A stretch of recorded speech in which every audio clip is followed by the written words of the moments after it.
here, or just press N and then click on the Face Builder tab. Then press Create New Head. This will add a default 3D head to the scene, and that's the one we'll be morphing using some reference images. For a quick start, let's build a 3D head using just one image. So go ahead and click on this big Add Images button and load a reference image. Let's use something common, like a profile picture as an example. Once loaded, it appears as one of the views on the Face Builder panel over here. When you click on it, you'll see the head as a 3D mesh on top of the image. And unless you have multiple people in the frame, Face Builder will automatically detect the face and make a rough estimation of its shape. If there's more than one face in the image, you'll need to click the Auto Align button first and select the one you want to turn into 3D.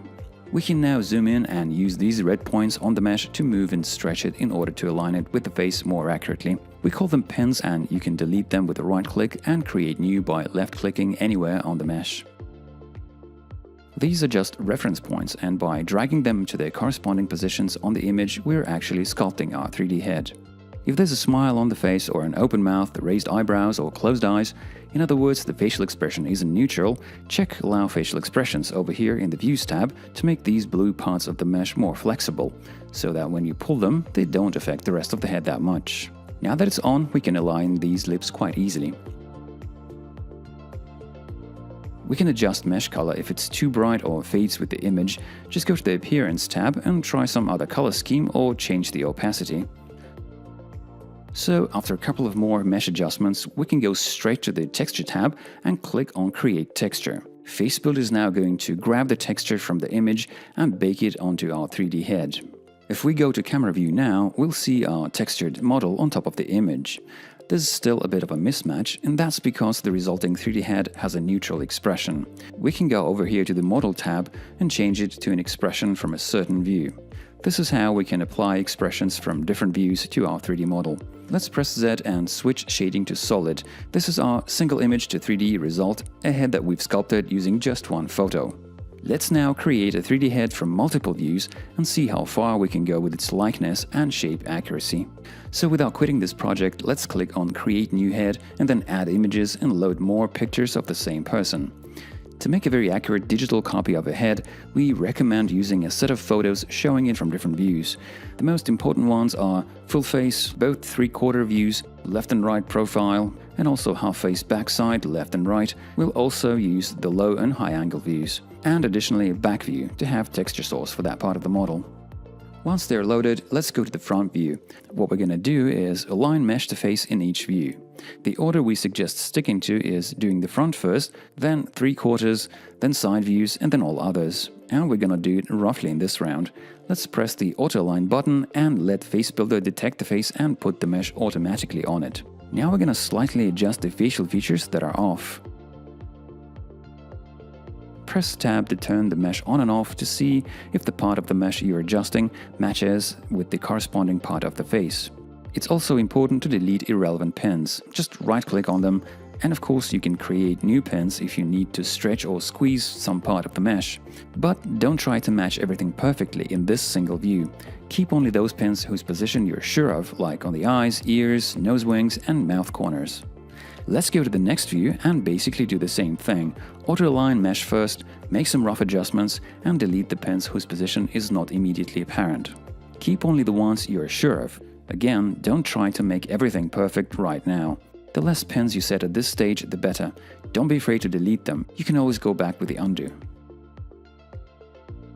Let's go through the other views now, adjusting the mesh shape exactly the same way.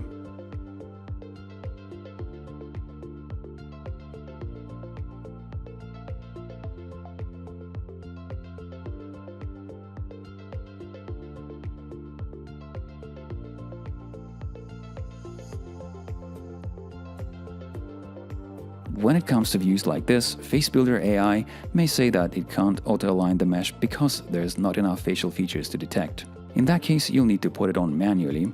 You can rotate the mesh with these buttons over here. Each click gives you a 45-degree rotation either left or right to get closer to the needed angle.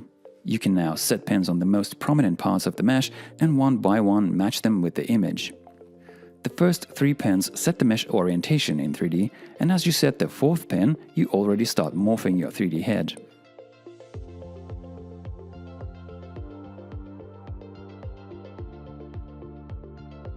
Alright, Alright, you see there's a pen icon on each view button, which means there's at least one pen on the mesh in each view. You can go to the Model tab and turn different parts of the model on and off. Let's say we don't need the neck base. The guy has a t-shirt on, we may not want to have it in our texture, so let's just get rid of that. We're done with the rough alignment, let's do a second round to shape our mesh more precisely. You don't necessarily need to start with the full face this time. You can go back to 3/4, which gives us more information about the 3D shape. As you see, some of the pens are not quite where they used to be. That's okay, when we drag a pen in one of the views, the mesh gets automatically adjusted in other views. What we're gonna do now is adjust the things that are off and specify the shape of all the important parts like the eyes, nose, chin, cheekbones, lips, forehead and neck. We need to do that in all the views again. Don't be afraid to delete and create new pens if you think some part of the mesh doesn't quite match with the face. Remember that it's just a tool that we use to morph our 3D model. So switch between the different views, make tiny adjustments here and there, check how that affects the mesh in other views. As you work your mesh, you may notice that some of its parts may be more resistant to dragging than others, and some pens appear really far off, and the blue dotted lines that we call residuals grow pretty long. It doesn't mean you are doing anything wrong, it's just an indication that the tension in this part of the mesh is becoming higher. In most cases it's okay, because we're going further and further away from the Face Builder default head. But long residuals may also be the result of some other pens pulling the mesh in the opposite direction. Now, every head is different and you may get a very accurate result already at this stage, but in case of complicated faces and heads like the one we have here, it's worth pausing it one more time to fine-tune the mesh in areas that contain tiny curvatures or bumps that mean a lot for the uniqueness of the face you're sculpting. Alright, let's go back to 3D. Here are the two heads we've made, and apparently the second one is a lot more detailed and accurate, which makes sense because we used images showing it from so many different angles. Let's go texture it. You can change your texture settings if you need by clicking this gear icon. Over here you can select the source views for your texture, change the output size, etc.